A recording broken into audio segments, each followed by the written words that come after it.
The east coast of the United States of America stretches almost 2,500 kilometers from Florida, through the southern states, past New York and Boston, to the Canadian border.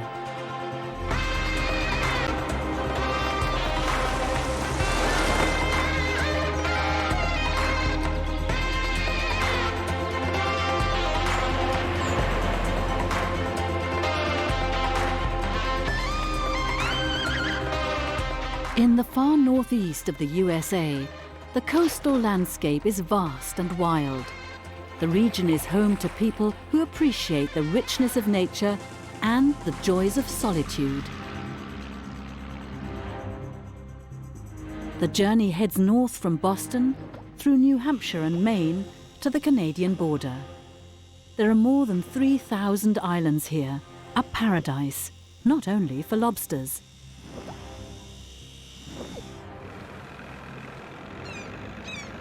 Just beyond Boston, Castle Hill reflects the various faces of America's history. Where native tribes once went fishing, English settlers founded a colony. Finally, a wealthy American industrialist immortalized himself by building a Renaissance-style palace here. Just as varied as the East Coast's history is its collection of landscapes. North from Massachusetts, they become increasingly wild and untamed. And the less densely populated the region, the more meaningful a sense of community becomes.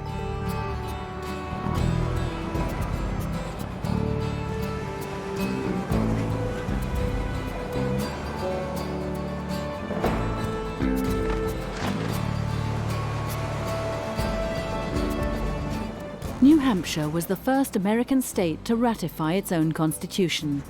The quest for independence is enshrined in the state's official motto, "Live free or die."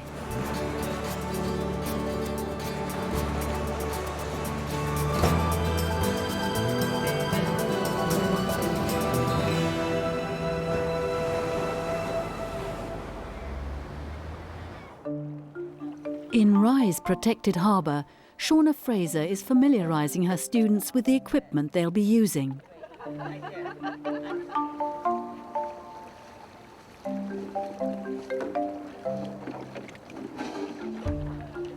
Paddling on the board is only part of the training that Shauna carries out here each Sunday. The coast of New Hampshire is something that's always been really special to me. There's only 12 miles of it, so we feel really lucky to have grown up here. Any opportunity to enjoy the ocean during that small window of time that we have for summer to get out and swim or paddleboard, it's very dear to my heart.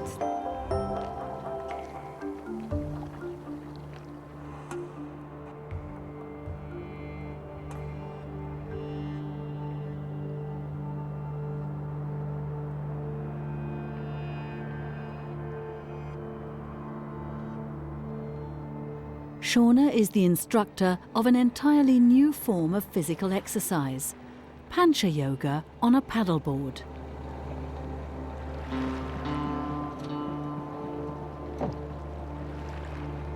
Paddleboard yoga is this beautiful combination of coming out here, enjoying the environment. Then we just take in the scenery and breathe the ocean air and just enjoy this beautiful place that we live.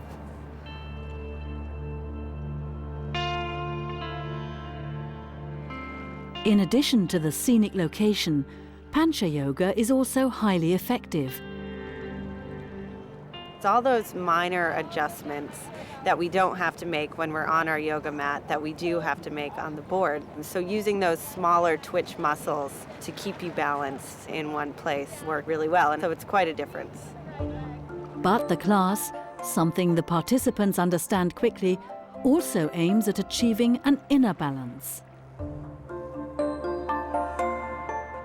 One thing I love about yoga is that it's about physical control as well as mental control. So you're physically controlling the movements of your body, and in ways it looks like gymnastics, but really it's just understanding how to move fluidly through movements and using your own body to slow the motion. Up to the count of 5, we're going to come all the way onto our back. All right? You can do it. 1.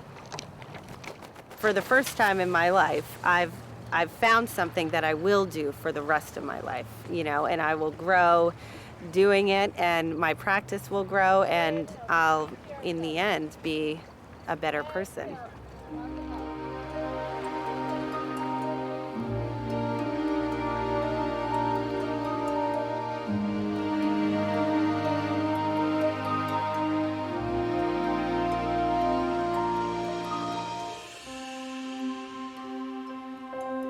From New Hampshire, the journey continues to the largest of the New England states, Maine. It's known as the Pine Tree State. Nearly 90% of its land is forested.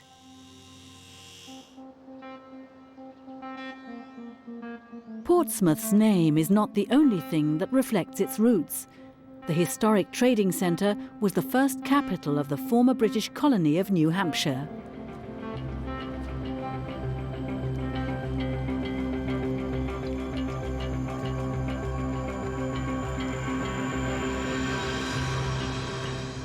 The Piscataqua River forms the border with Maine.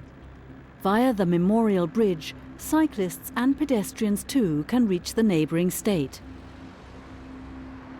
In 1953, the USS Albacore was the US Navy's most modern submarine. While being towed to Portsmouth after being decommissioned, she got stuck in the mud and has remained here on display to this day.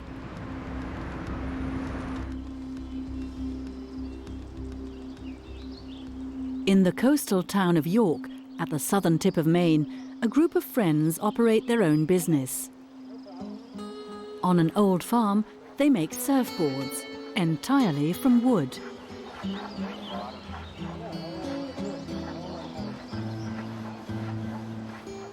For years, skilled boat builder Mike LaVecchia sought a modern technique for manufacturing boards without using synthetic resins or foam. For thousands of years, people rode wooden surfboards. And there was a period of time in the 50s where people were playing around with how to build wooden boards but make them lighter.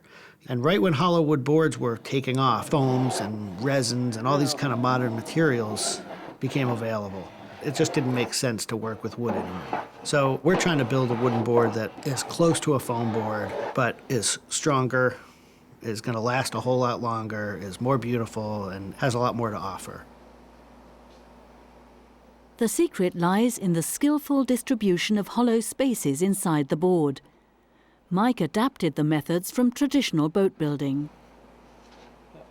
You're using these really great old techniques that don't require a lot of special tools. It's a very nice, kind of quiet and peaceful process. Everything is hand tools. It's clamps and it's hand planes and spoke shaves, and most of the process, there's no dust, there's no noise, you can have conversations, you can enjoy people's company. What began simply as a hobby has now developed into a flourishing business. But for these passionate craftsmen, it's not just about making money. I love coming in here every day and having the guys that work here. If I come in and nobody's here yet, I actually get a little bummed. Not because nobody's working, but just because it's this great group of people. And, my motivation to keep things going is to keep them working.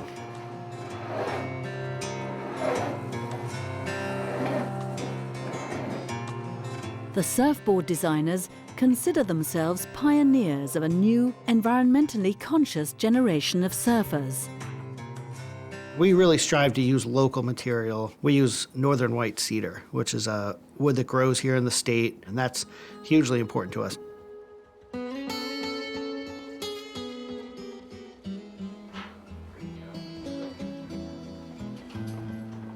Mike and his colleagues are becoming increasingly well known in the scene. They run workshops teaching surfers how to build their own wooden boards.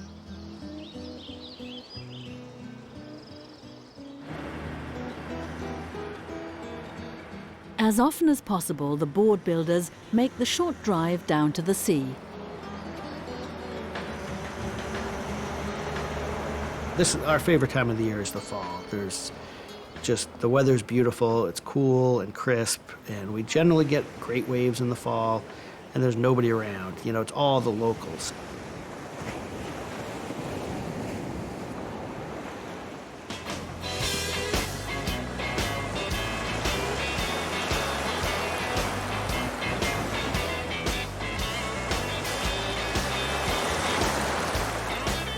When you build a board yourself, you're married to it. It just makes you take care of it. It makes you enjoy every ounce of the experience.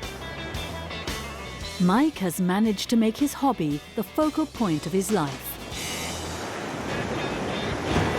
Surfing to me is a lot more than actually the physical acts, being part of the community and, just kind of feeling like you belong to something, I guess.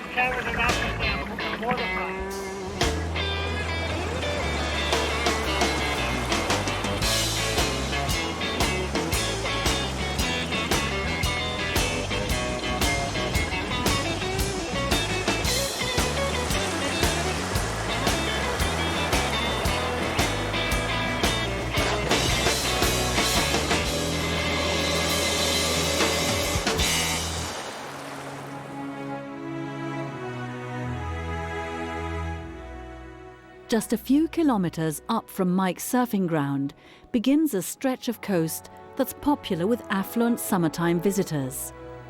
Waterfront properties here are among the most sought after on the entire East Coast.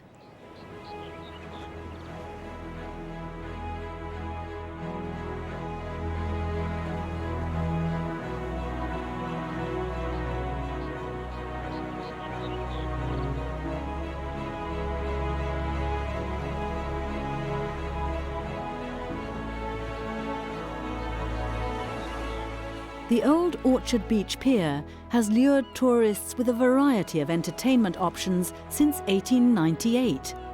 In its heyday, it featured a ballroom for 5,000 guests, in which even Louis Armstrong and Frank Sinatra performed.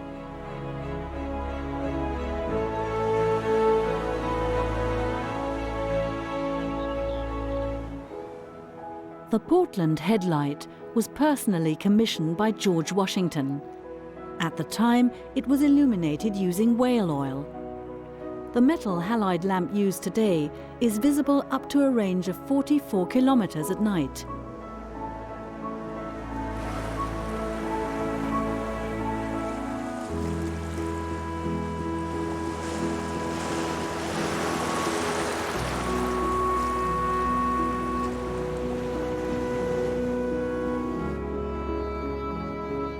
Fort Gorges was meant to serve as a bulwark against Confederate attacks during the American Civil War.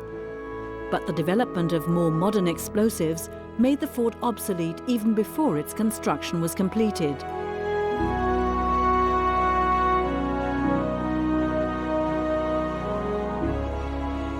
Maine's vast woodlands stretch right up to the coastline. In the middle of the 19th century, the area was the world's largest trading center for wood.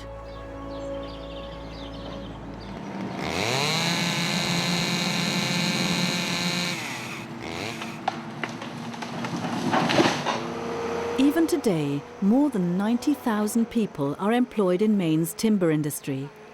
The raw material is mainly used to produce paper. Alan Higgins manages several tracts of forest land. He trades in timber and runs his own sawmill.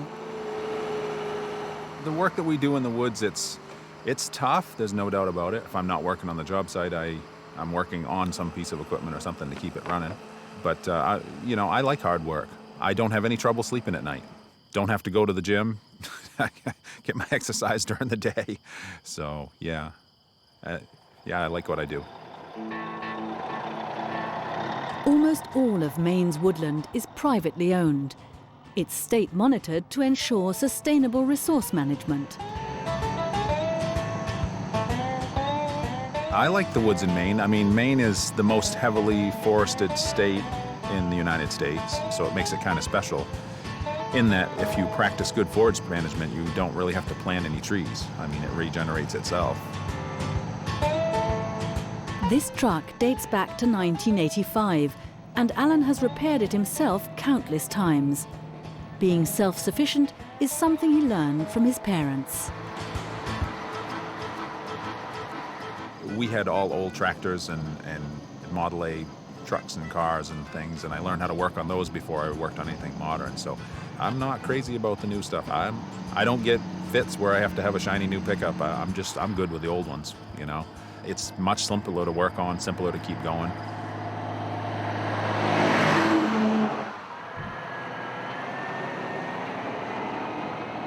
"20 years ago, Alan built a sawmill with his wife Paula and sister Marcia, where his family had earlier farmed.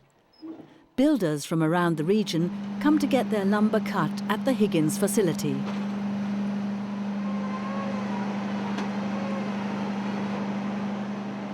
Alan slices the logs, mostly pine and spruce, using an ancient circular saw. The mechanism is almost 100 years old. Maybe I'm a bit of a history nut or something, I don't know, but it still saws good lumber. I mean, it's, you know, it's a handset mill. It's not the fancy new hydraulics, electronics, but it doesn't cost $500,000 for a carriage either. But it virtually runs, you know, part-time year-round, and I think it actually enjoys working. Sister Marcia and stepdaughter Elisa assist Alan with the hard and sweaty work.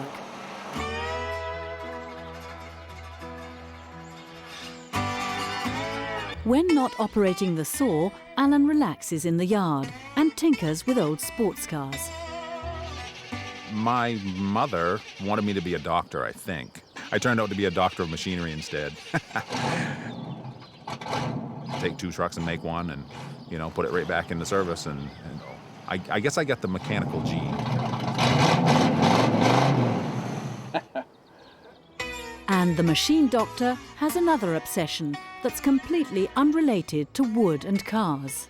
The music, yeah, the music. She is the evil mistress that I fell in love with at a young age. I have given her lots of time and lots of effort and lots of money, and she does not love me back. That's about how I can sum up the music part of it. I love music. I love writing.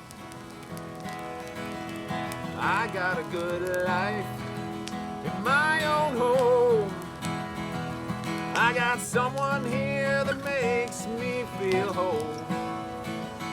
I've played in cover bands, I've played local, I've, you know, toured around in New England and, you know, played a lot of places, and, you know, so I've kind of been there and done that with music, except for getting an original song to play on the radio. The more I think about it, what do I have to worry about? So God, if you can hear me. Alan mostly writes songs in his truck on his long drives through the forest. Who knows, maybe the rocking lumberjack will score a hit someday. Any pots of gold, and I don't need a lucky star, 'cause I got everything I need.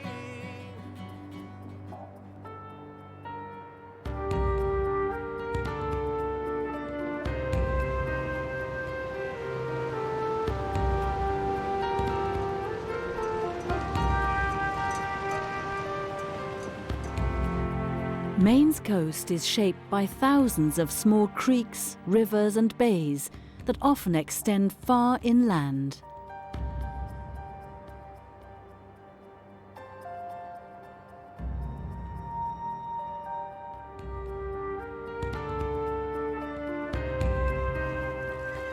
Where freshwater and saltwater meet, oysters thrive. It takes 3 years for the shellfish to grow large enough to be harvested.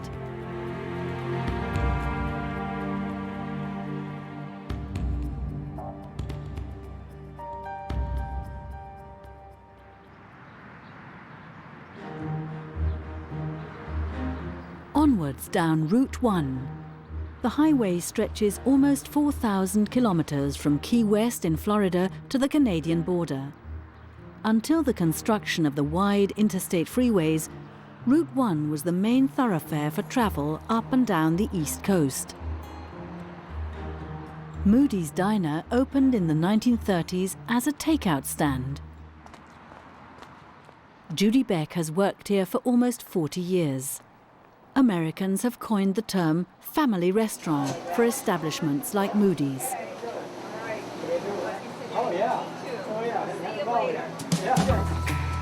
When Judy's shift begins at 8 a.m, business in the diner is already in full swing.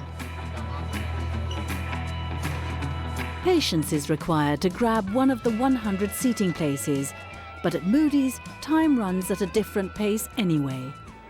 Judy spent her childhood in the restaurant. She's one of the 9 children of the founders, Percy and Bertha Moody. I started when I was 12 years old washing dishes. And the summer that I was 13, my dad had hired somebody, a waitress, and this woman never showed up. So he said to me, "Do you think you can waitress?" Well, you never told my dad no. So, okay. So that's when I started waitressing, and I probably wasn't very good at it. I stamped my feet. "I hate this place, I hate this place." And the other cook looked at him and said, "She'll be all right." Judy managed Moody's dining room for nearly 20 years. 5 years ago, she planned to retire, but the diner has a hold on her. In the meantime, her son Dan has started running the place, at least officially.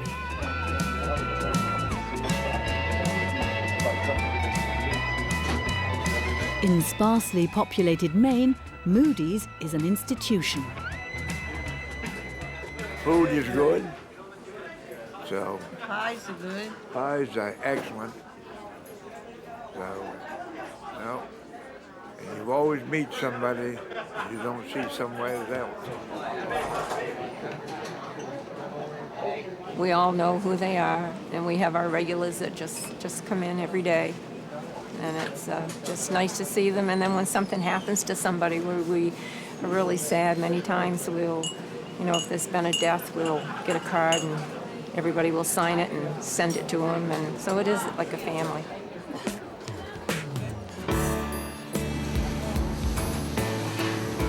To ensure that the burgers are juicy, they're both fried and char-grilled.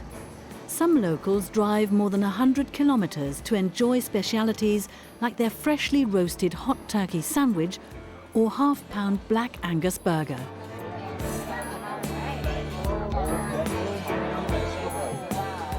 Any changes to the diner's menu or decor are sensitive issues.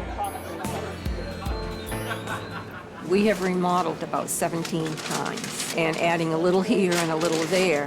But this counter, we were not allowed to change this counter because of all the marks on the counter. They say this is where all the arms are. And so people would say to us, don't change the counter. And our booths, they did not want those changed. Now, they're not real comfortable, but we had to make more booths just like these.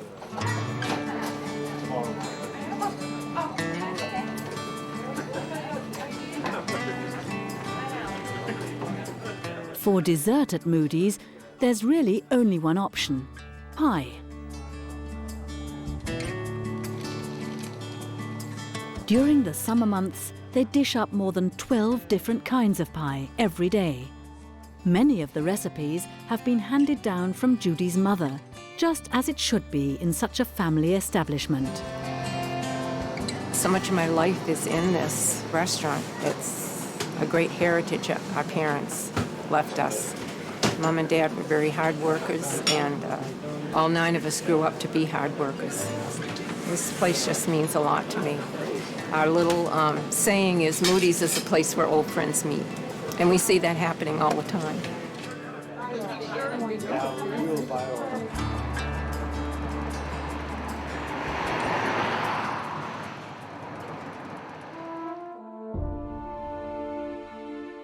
Next, the journey leaves the mainland and passes through the island wonderland of Penobscot Bay.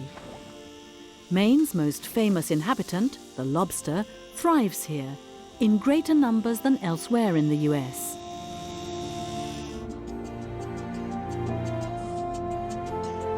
Penobscot Bay, with its 4 large islands and hundreds of smaller ones, is one of the most popular sailing areas in the world.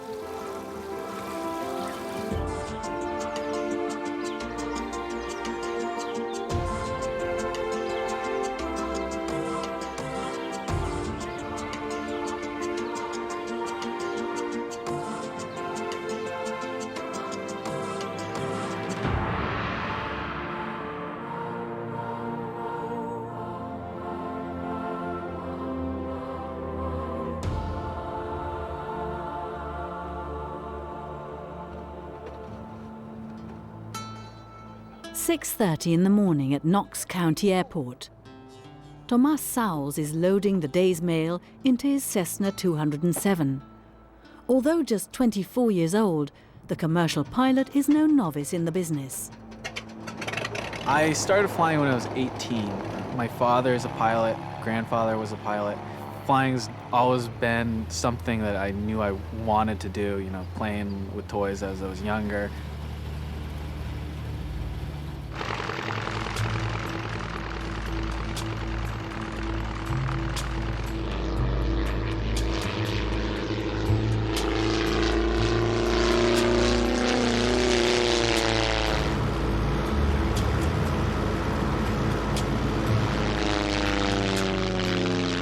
Seven days per week, Tomas flies to the remote island communities of Penobscot Bay. The flying time rarely exceeds half an hour. He has flown each stretch hundreds of times.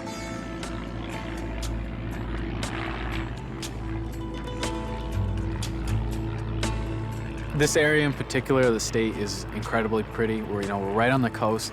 We even got some really pretty hills right next to the coast and the islands. It's just spectacular. You start to kind of bring your eyes down and start to kind of really enjoy, the environment that you're flying in and the lighting.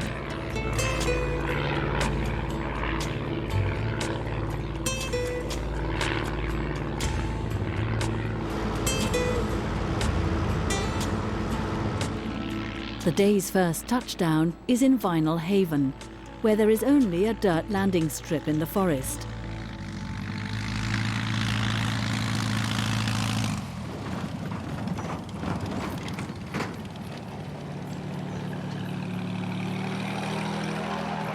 About 1,000 people live on the island, depending on the season. Their letters and packages are collected directly from the aircraft for delivery.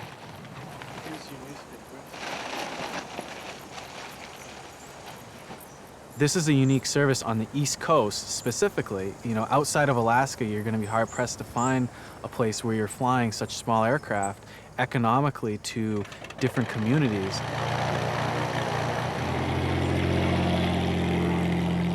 There's no time today for the usual island gossip, as the next assignment is already waiting. On a normal workday in summer, Tomas works non-stop from sunrise to sunset.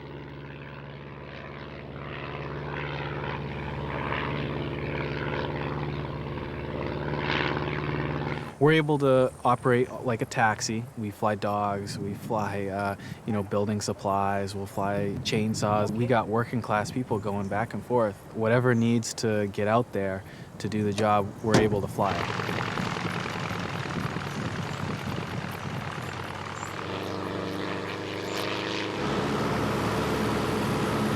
Hopping on a plane for most islanders is simply like catching a train elsewhere in the world. And it's not necessarily any more expensive. Landing on Matinicus Island is a challenge each time. As we get closer to the runway and closer to the height of the trees, we're going to start to experience these bumps that we're now experiencing. As we get closer to the trees, the wind kind of works as mechanical turbulence.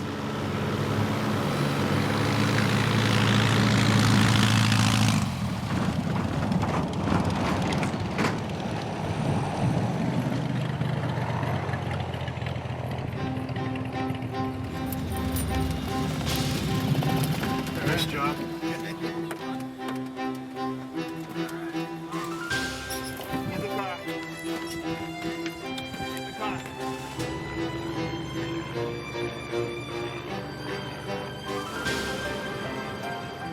The Cessna transports individuals and small groups, construction workers and millionaires. Just a few of them are flustered seeing such a young pilot at the controls. When you're standing in the office and dispatch will say to the customer, okay, so you're flying with, Tomas. They don't think that I'm the pilot, and so when I introduce them, hi, I'm Tomas, and shake their hand, they, you can definitely say that they're kind of taken aback and, are you sure? So I put them in the plane, I try to be as courteous and professional, and then I try to give them the best flight they've ever had. The male pilot job equips young aviators like Tomas with the best flying experience they could hope for. When I was learning to fly, it was all about understanding your instruments. Now I'm really being able to feel more of the airplane and to understand more of what it's doing. You know, the aircraft is a piece of machinery. It doesn't have a soul. It can't work just that much more than, maybe like you can push a human to do a little bit more. Well, you can't push an aircraft to do a little bit more. So you're understanding what it's capable of doing and how you're going to translate the motions of that machine into doing what you want to do.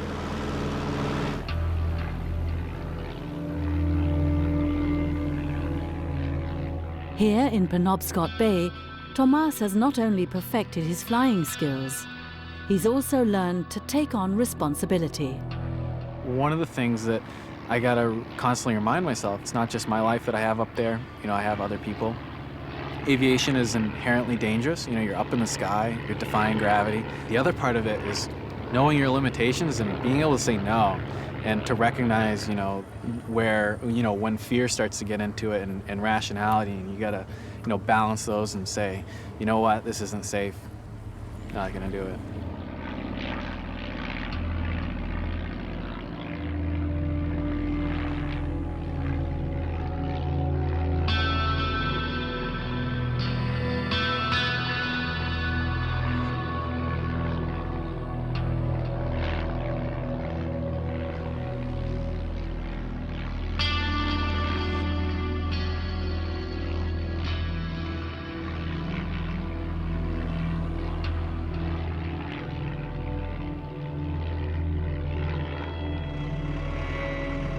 Isle o Ho, one of the more remote islands in the bay, is more difficult to access to Tomas and his Cessna as there is no landing strip.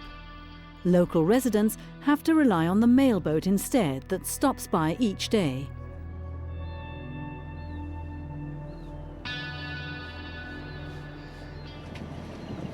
Marshall Chapman is getting some new tyres.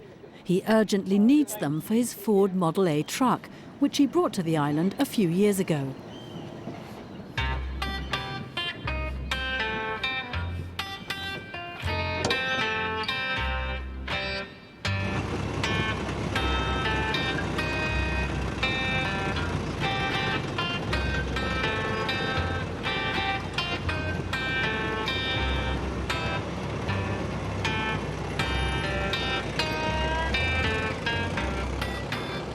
Marshall Chapman is a professor of geology who comes from the state of Kentucky. As a student, he came to Isle o Ho for his doctoral research project. The island has never loosened its hold on him. Only about 70 people live here. Telephone services were only provided in 1988. And besides Marshall's Model A, there are barely any cars. These vehicles were made for the roads out here on this island. They're high off the ground. I can take them through the park. I like driving down the road at 33 miles an hour. I see more. It sets the tone for the day. I can't get impatient. Ford produced almost 5 million Model A's between 1928 and 1931. Finding spare parts is no problem. I could pick up a Model A truck relatively cheap, and it's because the old restorers are dying off, and their wives are widows. They want them out of the barn, and so you can pick up a good farm truck relatively cheaply, and then what happens is that they go into your barn and they reproduce. And so you start with one Model A, and then you end up with 4 or 5. I don't know how that happens, but it does. Marshall also owns a Model T, the car that revolutionized America. His dates from 1924. There is that kind of emotional attachment to it. There's something about the curves, there's something about the look of it that I just really appreciate.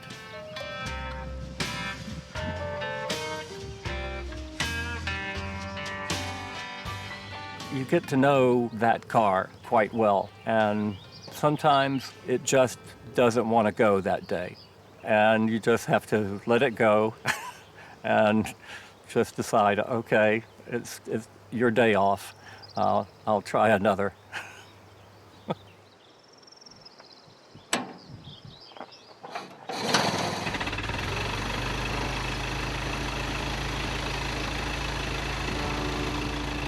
Marshall Chapman devotedly cares for his old cars, but he's not a naive nostalgic.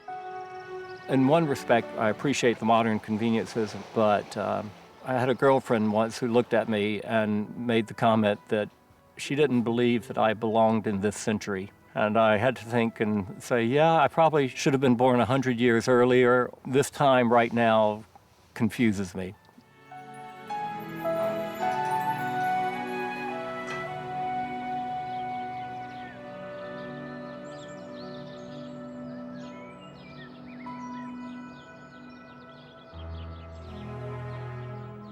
One distinctive feature of the rugged island landscape around Isle aux Hauts became world famous, particularly because of a delicacy.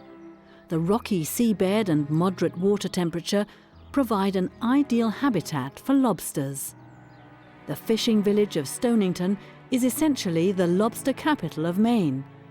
Almost the entire town lives off this crustacean treat. Lobsters may only be caught using the traps that the fishermen place on the seabed. Genevieve Kyrillik MacDonald has been in the business for 10 years. During the summer, she's out at sea every day, except Sundays, when lobster fishing is forbidden. Lobsters reproduce prolifically in the waters around Stonington. To keep it that way, fishing is strictly regulated. So every lobster in Maine has to be between 3 1/4 and 5 inches. So it goes from the eye socket to the back of their body. This one's legal. You want to check, see if it's a female or male. If it's a girl, if it has a V-notch, you have to throw it back. It's our conservation measure. It ensures that we always have a stock for the future.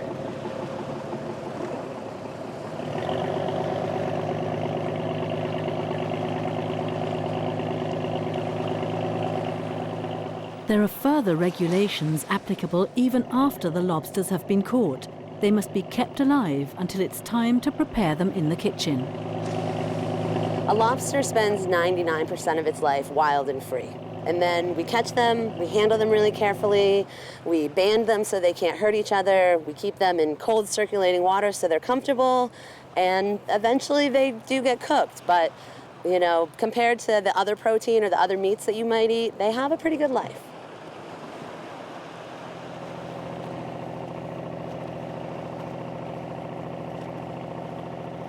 Lots of experience is necessary in order to figure out which locations and which seasons are best for catching lobsters.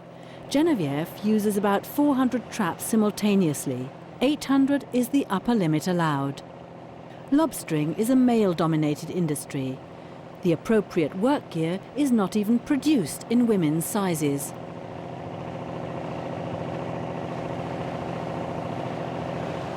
When I first started fishing, there weren't that many other women fishermen.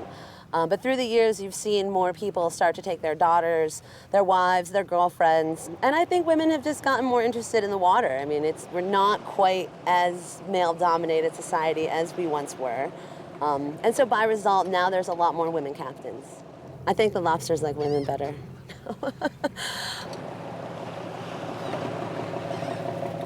Genevieve's working day at sea is about 12 hours, even longer if the weather is bad.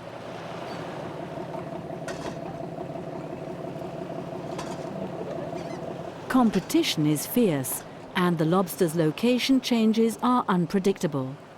In order to increase the chances of a good catch, the fishermen bait the traps. Genevieve swears by salted herring. Working alone all the time doesn't bother her. Well, I have a pretty small boat, So I like being out here by myself. I take my time, I can move at my own pace. You know, nobody's in a hurry to get in, do anything. I can just come out and be at peace with it. In order to find her traps more easily, Genevieve attaches them to buoys. All fishermen choose their own color and shape to avoid the risk of confusion.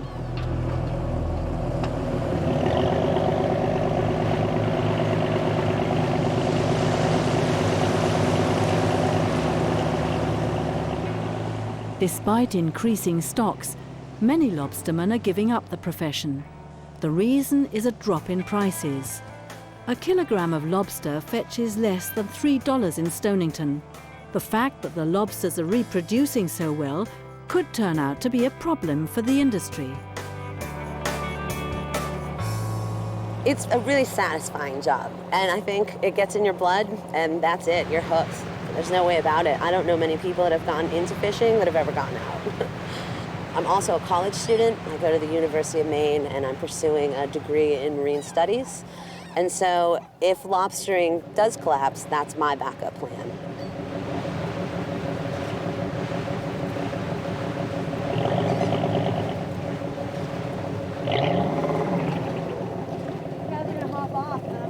Even after Genevieve has delivered her daily catch to the wholesaler, her day's work is often not done.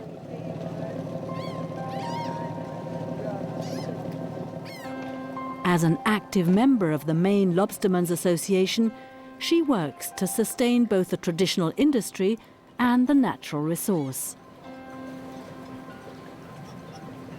Stonington is a really close-knit community, especially because it's a fishing town. It's a really dangerous occupation. And so there are accidents, there are deaths, there are tragedies that occur, and it really unites the town. People really look out for each other and help each other here.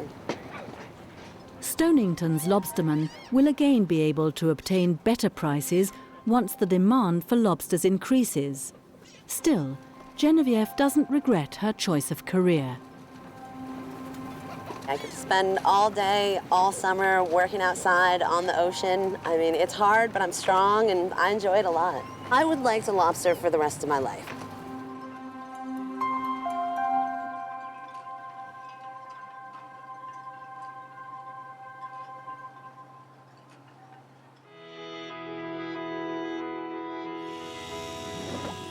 The next stage of the journey leads through Acadia National Park towards the Canadian border into the territory of the Passamaquoddy Indian tribe.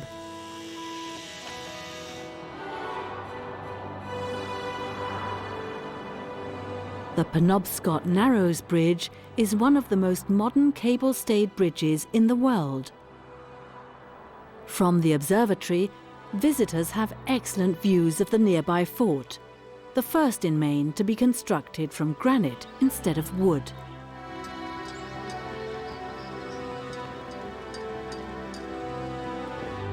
A private island in the shape of a heart. Harbour Island is constantly changing owners. Last time, it was sold for almost $4 million. Acadia National Park protects one portion of Maine's island-strewn coastal landscape. It's among the 10 most visited national parks in the USA.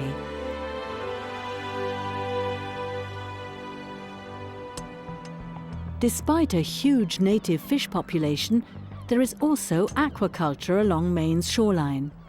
Here, Atlantic salmon are farmed. The fish are raised in large enclosures out at sea. Due to the exposed location, the nets frequently need to be repaired.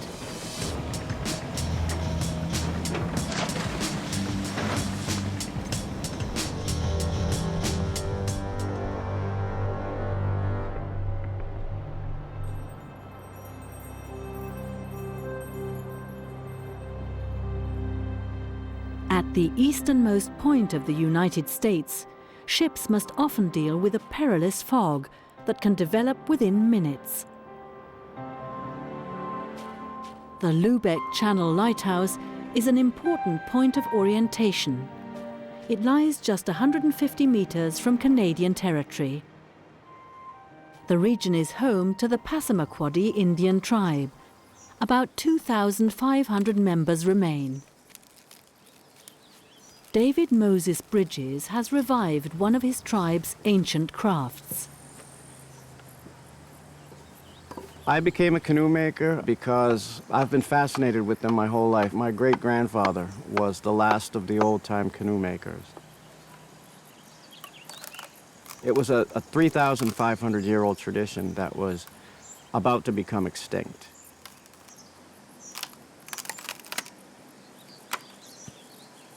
The thing to me that makes the canoe so special is that it's just a natural marriage of materials that all come from this landscape, all locally gathered, very close by.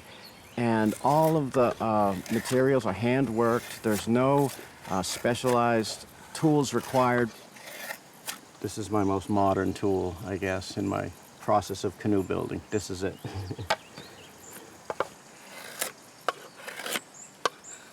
So by hand splitting, I retain the natural strength of the cedar and its natural flexibility. I don't have to use sandpaper or cabinet scrapers or anything like that to smooth it because the knife finish leaves it perfect. And you can see just how nicely that does it, right, just like that. Also works very well on edge. Cuts right through that cedar quite nicely. David has reconstructed a series of more than 100 procedural steps from the ancient records and traditions of his ancestors. For example, the art of boiling the wood so that it can be shaped into the rounded ribs that hold the canoe together.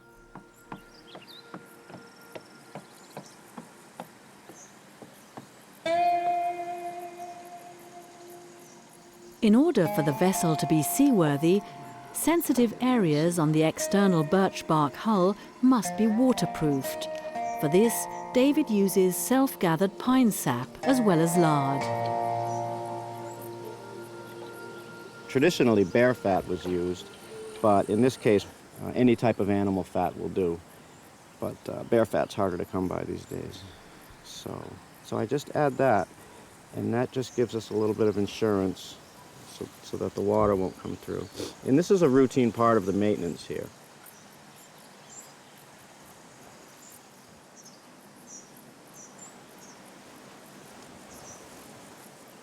After spending so much time with them, building them, there's 500 hours in construction and a couple hundred hours in gathering. So you develop a relationship with them. You know where the bark came from. You know where the cedar came from. You've gathered every piece yourself. You've hand-worked every piece. So yeah, I develop a fondness for them after all that time spent together.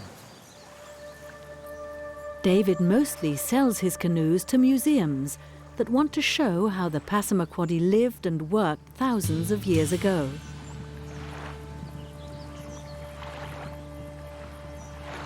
Canoes are the most important thing a family could have here because it greatly expanded their hunting range, their ability to move about the landscape inland as well as on all the outer islands out here.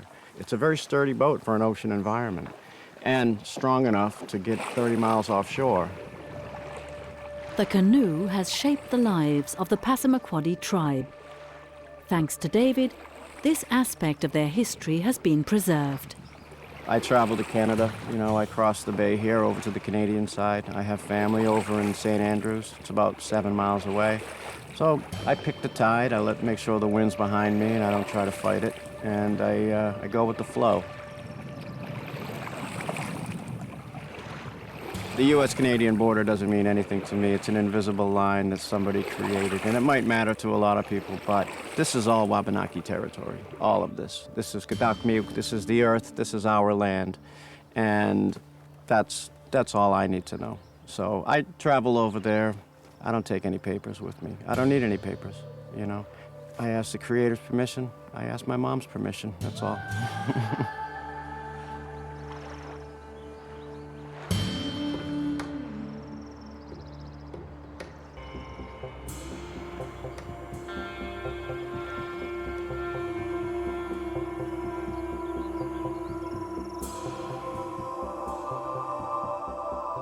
In the far northeast of the USA, Indian summer has set in. The delightfully warm post-summer days, the clean, dry air, and occasional nighttime frost give the leaves an extraordinary colour.